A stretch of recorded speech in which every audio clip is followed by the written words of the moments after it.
Hey guys, Brian here at Gutter Brothers with another 1 to 2 minute episode of wisdom. We'll call it wisdom. Gutter corners. We get a lot of calls for leaky gutter corners. You know, the corners, the outside or the inside corners leaking. We're going to talk about a lot of different overflowing issues, leaking issues, but today I'm just going to focus on that corner. If your corner is leaking, the majority of the time it should be replaced. What that tells me is that sealer inside has been compromised. Unless that gutter is filling all the way to the top and that water is going over the back and it's coming down the back and rolling around and then dropping dead center, in a situation like that, that's due to a lack of maintenance, and that gutter probably requires a good tune-up.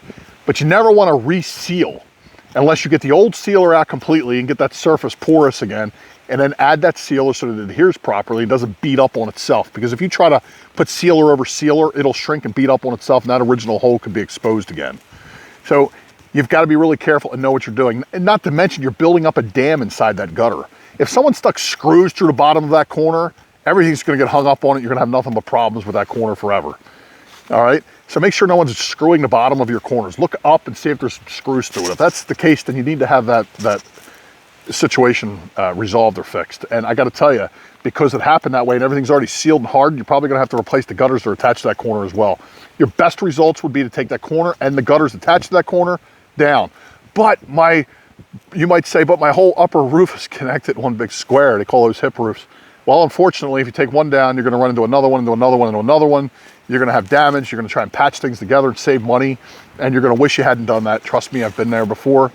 To make sure you take care of that. So the gutter corners, the best way to stop leaks in a corner of a gutter, the best way is to replace it, reseal it, make sure it's pitched properly. And if you can afford to do so, throw some covers on that gutter to keep things from getting stuck. Anyone that's got corners on their house, I always recommend a cover, because debris has a real hard time making that turn. All right. So that was my 2 minute and 20 second of wisdom. Thank you for watching and staying with me. May God bless you and your family.